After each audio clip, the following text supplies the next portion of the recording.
Bom dia. Hoje, 15 de novembro de 2020, comemoramos o Dia da Proclamação da República. Hoje também nosso país está em festa. Grande parte dos brasileiros caminham para as urnas para escolher novos vereadores e novos prefeitos. E a minha oração, enquanto você vive esse clima de festa no pleito eleitoral, é que o Senhor esteja lhe cercando com seu amor, lhe envolvendo com seu amor de tal forma que você se sinta preenchida pelo amor de Deus, e que toda a sua família assim também esteja. Caminhamos nas nossas programações. Na quinta-feira, nós teremos nossa reunião de oração e estudo bíblico. Se você quiser participar, pode procurar Márcia, Cláudia ou a Semira. No sábado, às 19 horas, teremos nossa reunião da juventude. Todas as nossas reuniões estão acontecendo online. No próximo domingo também, às 10h20 da manhã, teremos nossa classe de casais. Hoje à noite estaremos reunidos presencialmente para juntos adorarmos ao Senhor. Acontecerá na nossa sede às 17 horas. Se você não puder, pode nos acompanhar pelo nosso Facebook, estaremos ao vivo. E no próximo sábado também acontecerá nossa manhã de consagração, também online. Se quiser participar, novamente, Márcia, Cláudia ou a Semira, entre em contato que elas lhe dirão como. Nós temos aniversariantes nessa semana. A irmã Hilda no dia 14, o Hélio no dia 16, o Abel no dia 17 e a Kátia no dia 21. A família está em festa, não é, Abel? A minha oração é que vocês estejam com a palavra temperada do Senhor nos seus lábios, com o amor cheio, aliás, com o coração cheio do amor de Deus, e que vocês estejam sempre no caminho para a honra e glória do Senhor. Deus os abençoe, Hilda, Hélio, Abel e Kátia. Continuamos falando sobre amor, esperança, fé, disciplina, ou seja, discipulado. Nas últimas semanas nós temos falado sobre encontros específicos de Jesus Cristo. Na semana passada nós falamos sobre o encontro de Jesus com Lázaro. Jesus foi chamado até Lázaro para ressuscitá-lo. E nesse sentido nós vimos que por mais que pensemos que Deus está longe, Ele mantém tudo em suas mãos.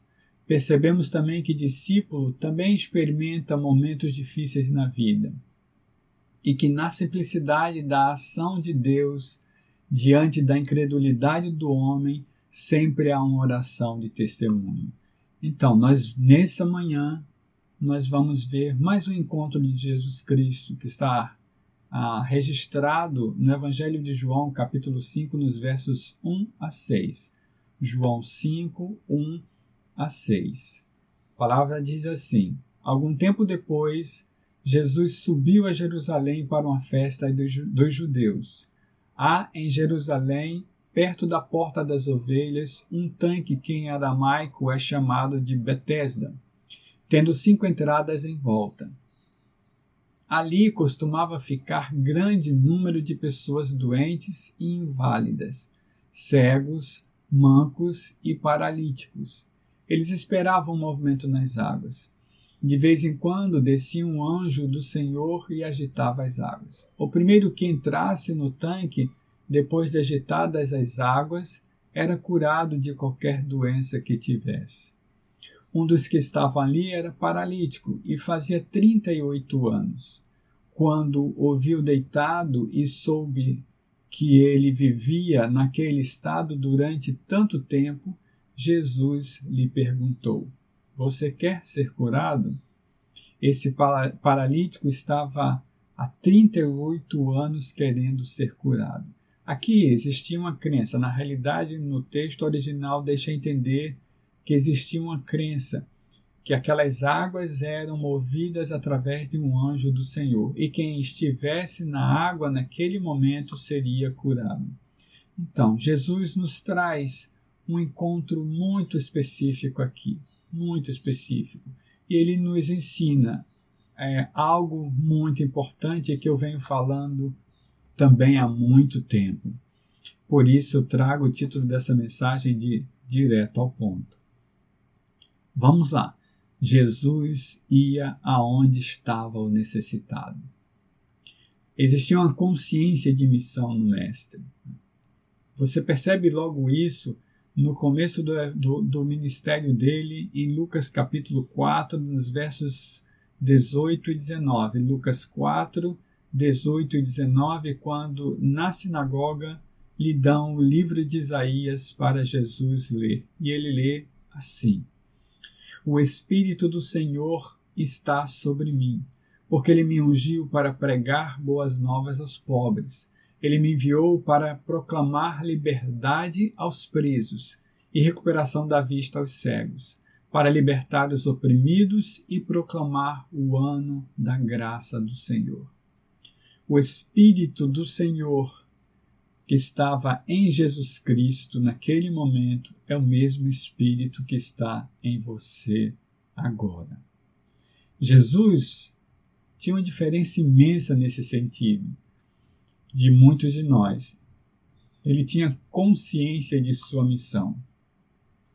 A gente percebe isso também no texto que nós vimos na semana passada, em João capítulo 11, nos versos 11 a 15, João 11, 11 a 15, quando Jesus Cristo, diante da morte de Lázaro, seu grande amigo, é impulsionado, é levado pelo Espírito Santo a ir até a sua casa para ressuscitá-lo. O texto diz assim: depois de dizer isso, prosseguiu dizendo-lhes: nosso amigo Lázaro adormeceu. Veja, mas vou até lá para adorá-lo. Aliás, para acordá-lo. Vou até lá para acordá-lo. No verso 12, seus discípulos responderam: Senhor, se ele dorme, vai melhorar. Jesus tinha falado de sua morte, mas os seus discípulos pensaram que ele estava falando simplesmente do sono. Então lhes disse claramente: Lázaro morreu. E para o bem de vocês, estou contente por não ter estado lá, para que vocês creiam.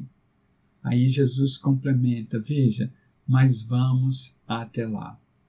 Aquele momento foi um grande momento de adoração do povo em relação a Deus, diante do Senhor, porque puderam ver a glória de Deus manifestada através da ressurreição de Lázaro.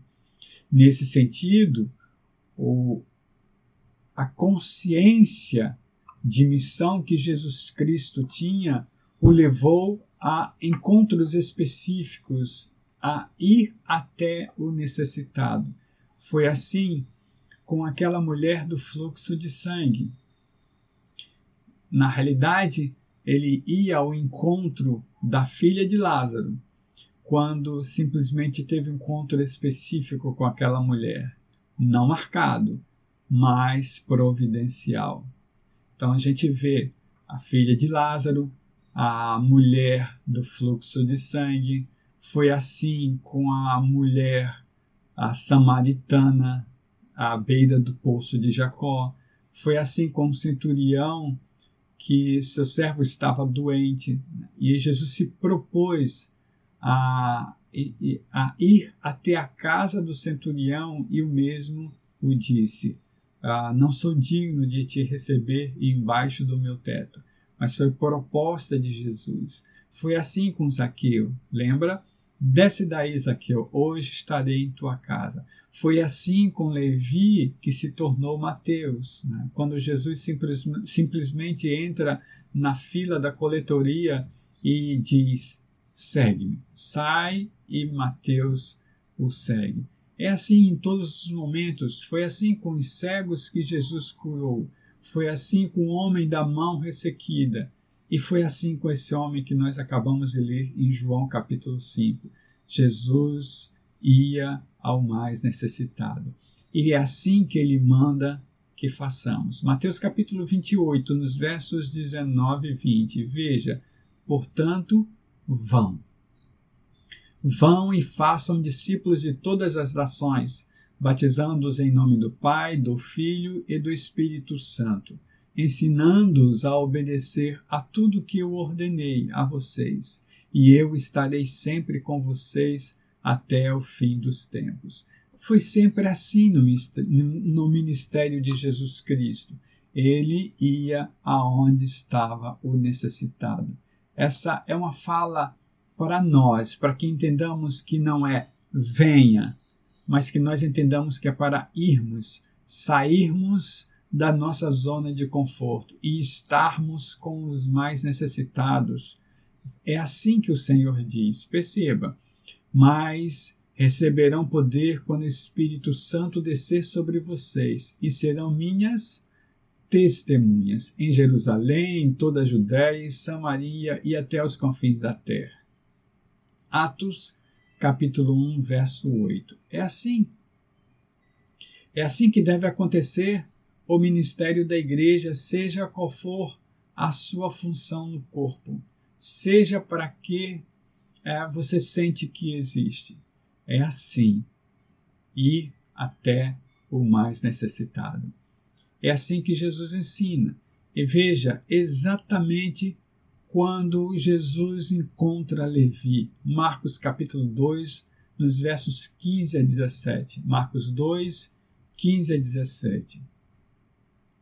Levi convida os seus amigos para uma refeição com Jesus Cristo. Ele é o convidado especial nesse momento. E aí o texto diz assim: durante uma refeição na casa de Levi, muitos publicanos e pecadores estavam comendo com Jesus e seus discípulos, pois havia muitos que o seguiam.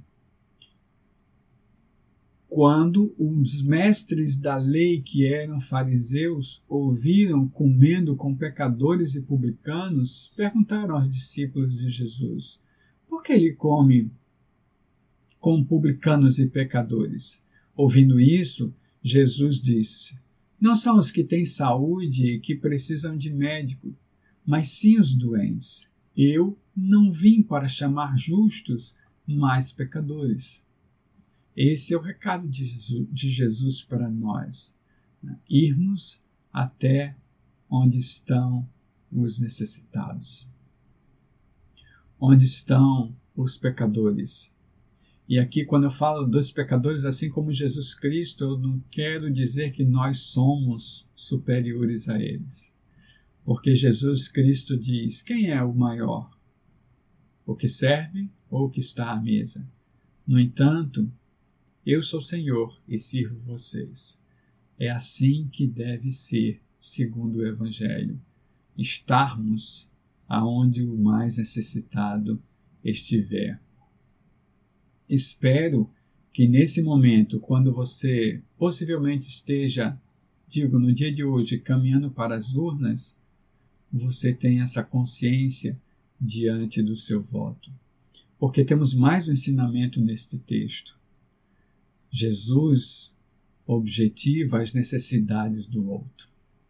Ele não apenas ia até o outro, mas ele objetivava ouvir as necessidades do outro e atender conforme a sua vontade.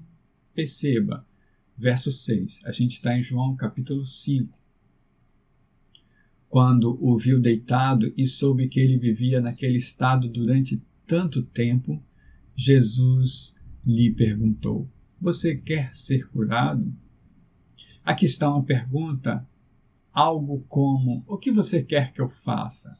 Aqui está uma pergunta de cunho existencial profundo. Você quer sair mesmo desse estado em que você está? Aqui está uma pergunta que simplesmente exige uma resposta positiva ou negativa. A gente vai falar um pouco mais sobre isso logo mais à noite. Mas aqui eu quero destacar que Jesus objetivou a necessidade daquele daquela pessoa, daquele rapaz que precisava, segundo ele, estar nas águas para ser curado. Isso me faz lembrar Mateus capítulo 25, nos versos 34 a 36, quando Jesus conta parábolas sobre o reino de Deus. E aí ele fala sobre o rei que voltará para buscar os seus. Ele descreve assim, verso 34 de Mateus capítulo 20. Então o rei, Mateus 25, versos 34 a 36. Então o rei dirá aos que estiverem à sua direita: venham, benditos do meu Pai, recebam como herança o reino que foi preparado para vocês, desde a criação do mundo. Pois eu tive fome, e vocês me deram de comer. Tive sede, e vocês me deram de beber. Fui estrangeiro, e vocês me acolheram. Necessitei de roupas, e vocês me vestiram. Estive enfermo, e vocês cuidaram de mim. Estive preso, e vocês me visitaram. As pessoas questionarão a esse rei: quando fizemos isso? E aí o rei responderá: isto está no texto. Quando vocês fizerem a um desses necessitados, fizeram a mim. Quando vocês fizerem a um desses pequeninos, fazem a mim, diz Jesus. Ele sempre objetiva a necessidade do outro, conforme a sua vontade.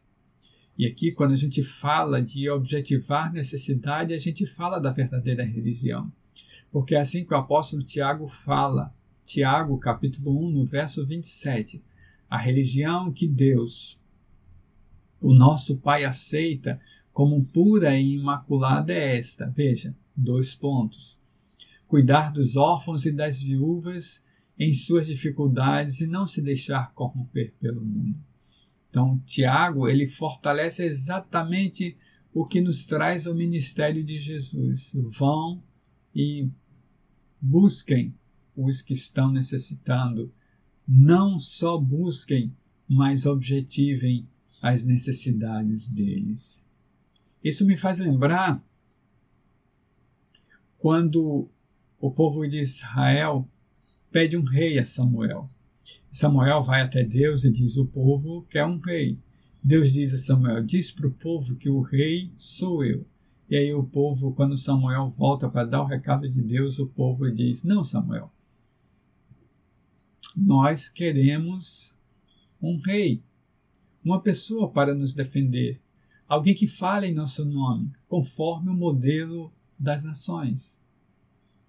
Então, nesse sentido, quando Tiago diz para simplesmente deixarmos o que nos corrompe através do mundo, ele diz: não sigam os modelos das nações. Não sigam. Olhem para o que Jesus Cristo diz. Vão até o necessitado. Objetivem suas necessidades. O Tiago cita órfãos e viúvas. Nesse sentido, também aqueles que não têm aonde estar, como se sustentar e precisam de alguém para poder ajudá-los. Vão aonde estão os necessitados e cuidem, objetivem de suas necessidades. E não se corrompam com as coisas do mundo conforme os modelos das nações, diz o apóstolo Tiago. Mas quando a gente fala de verdadeira religião, religião que agrada a Deus, quando a gente fala de ir até o necessitado, de objetivar suas necessidades, talvez você diga assim: mas como funciona isso? Se eu fizer, Deus me gratificará? Na realidade, a gente não está falando de troca, de barganha. Com Deus não há barganha. Deus não negocia no seu reino. Ele é o rei. É ele quem manda. Eu quero citar 1 Coríntios capítulo 13, nos versos 12 e 13, quando o apóstolo Paulo após descrever amor, ele diz assim: agora, pois, vemos apenas um reflexo obscuro. Ele está falando do momento da escrita, ou seja, podemos dizer que hoje nós também percebemos assim. Vemos apenas um reflexo obscuro como um espelho. Mas então veremos face a face, quando estivermos diante do Rei, diante do Senhor. Agora conheço em parte, então conhecerei plenamente. Da mesma forma com que sou plenamente conhecido, diz o apóstolo Paulo. Agora preste atenção no que ele fala. Assim permanecem agora estes três: a fé, a esperança e o amor.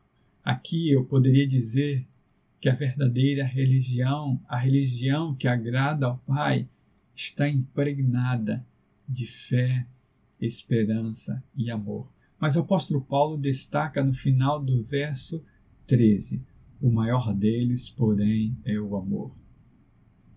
A religião que não é impulsionada, impregnada, fortalecida, exercida através do amor, não é a que agrada a Deus. Não é o que o nosso Pai aceita. Porque a religião que Deus aceita é a religião impregnada do amor. E já caminhando para o final, eu quero trazer exatamente, poderia trazer tantos outros textos do Novo ou do Antigo Testamento, mas eu quero trazer um texto de Isaías, capítulo 58, que me influencia muito e que simplesmente me faz refletir muito sobre estarmos com o Senhor, abençoados pelo Senhor, fazendo o que o Senhor quer conosco. Isaías capítulo 58, nos versos 6 a 14, quando o povo de Deus, ou o povo de Israel, meio que reclama ao profeta porque não percebe que Deus está recebendo o seu jejum. E aí Deus fala com Isaías, fala para o povo, vai até ele e indica: eu não aceito o jejum de vocês. E aí, a partir do verso 6, ele começa a falar sobre o jejum que é aceito para ele, ou por ele. Isaías diz assim: o jejum que desejo não é este. Mas perceba, no final você vai ver, Isaías diz na voz do Senhor: o jejum que o Senhor quer é soltar as correntes da injustiça. Ele quer que desatemos as cordas do jugo, que ponhamos em liberdade os oprimidos e rompamos todo jugo. Diz assim no verso 7: não é partilhar sua comida com o faminto, abrigar o pobre desamparado, vestir o nu que você encontrou e não recusar ajuda ao próximo? E aí o Senhor destaca: aí sim a sua luz irromperá como a alvorada e prontamente surgirá a sua cura. A sua retidão irá diante de você e a glória do Senhor estará na sua retaguarda. Aí sim você clamará ao Senhor e ele responderá. Você gritará por socorro e ele dirá: aqui estou. Isaías continua refletindo: se você eliminar do seu meio o jugo opressor, o dedo acusador e a falsidade do falar, se com renúncia própria, veja o amor, se com renúncia própria você beneficiar os famintos e satisfizer o anseio dos aflitos, então a sua luz despontará nas trevas e a sua noite será como meio-dia. O Senhor o guiará constantemente. Perceba, o Senhor o guiará constantemente. Satisfará os seus desejos numa terra ressequida pelo sol e fortalecerá os seus ossos. Você será como um jardim bem regado, florido, fértil, como uma fonte cujas águas nunca faltam. Seu povo reconstruirá as velhas ruínas e resultará os alicerces antigos. Profecia para os seus filhos. Você será chamado reparador de muros, restaurador de ruas e moradias. Você será chamada reparadora de muros, restauradora de ruas e moradias. Se, condicional novamente, se você vigiar seus pés para não profanar o sábado e para não fazer o que bem quiser em meu santo dia, se você chamar delícia o sábado e honroso o santo dia do Senhor, e se honrá-lo deixando de seguir seu próprio caminho, de fazer o que bem quiser e de falar futilidades. Verso 14.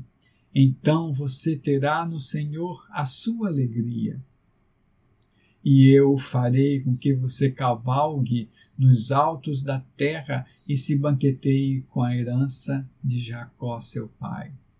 Aí Isaías diz assim, ou seja, o profeta falando pela boca do Senhor. Finalzinho do verso 14, é o Senhor quem fala. E é o mesmo Senhor que está falando para você nesse momento. A palavra é a mesma. A palavra é a mesma. O objetivo é o mesmo. Por que muitos de nós continuamos reclamando? Possivelmente porque não vamos até o mais necessitado. Possivelmente porque não objetivamos as suas necessidades. Possivelmente porque não entendemos o que o Senhor realmente tem através do seu povo. Essa fala é uma fala que termina falando, aliás, que termina citando o sábado.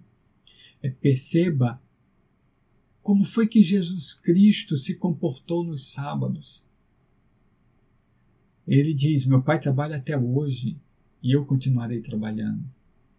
Nos sábados ele curava, e isso foi motivo de grande confusão na vida dele, de perseguição pelos religiosos. Quando ele curou essa pessoa, esse rapaz, que simplesmente ele disse, levanta, toma a tua cama e anda. A cama era uma espécie de esteira. Aquele rapaz simplesmente, vamos ver detalhes mais tarde, mas aquele rapaz simplesmente levantou, pegou a sua esteira e caminhou. Houve confusão por causa disso. Nesse sentido, a minha oração é para que você entenda. Quando a gente lê no início do texto, desse texto de Isaías 58, desatar cordas, desfazer jugo, pôr em liberdade oprimidos, romper todo jugo, não apontar dedo. A gente está falando de justiça de Deus. E a minha oração é que você entenda nesse momento que, como igreja, independente da sua função, é para você ir até os necessitados e objetivar as necessidades deles, para a honra e glória do Senhor. Vamos orar? Senhor, nesse momento, minha oração rápida e objetiva é para que o teu povo tenha consciência da sua função, de sua ação como corpo de Cristo no caminho do Evangelho, como vida que tem vida, porque carrega o Espírito do Todo-Poderoso, como templo do Espírito, teu povo que caminha neste dia para as urnas, tenha consciência que voto é responsabilidade. Tenha consciência que candidato deve ser este que entende as necessidades dos mais necessitados, que busca ajudar o pobre, romper os jugos, quebrar literalmente as cadeias, as algemas, amar a quem precisa ser amado. Senhor, a minha oração é que teu povo tenha consciência de sua missão aqui, porque nós estamos na continuidade da construção do reino de Deus. Então, que nós entendamos claramente que com Deus não se barganha, Deus não objetifica e Deus não objetiva dinheiro, corrupção. Deus abomina tudo isso. E é por isso que grande parte dos textos no Antigo Testamento relata isso e denuncia a corrupção, a idolatria do povo de Israel por outros deuses, porque o povo de Israel optou pelo modelo das outras nações. Que seja o modelo da nação do Senhor, do reino de Deus, o modelo do Evangelho, que é o modelo do amor. Amar até os inimigos, perdoá-los e orar por eles. Enfim, Senhor, a minha oração é que o teu povo esteja consciente, preenchidos pelo teu amor, por tua graça e por tua unção, da sua função de ir até o necessitado e objetivar as necessidades dele. A função não é venham, é irmos até eles, para a honra e glórias do Senhor e transformação de vidas. Assim oro, no nome de Jesus. Amém. Essa é a minha oração para você. Que você, cheia do amor de Deus, saia para a honra e glória do Senhor, da sua zona de conforto, buscando aquele que mais precisa da palavra do amor, da graça do Senhor, e objetive as necessidades do outro, trazendo vida nova para novas vidas. Que o Senhor te abençoe, te guarde e faça sempre resplandecer o rosto dele sobre você. Que Deus nos abençoe.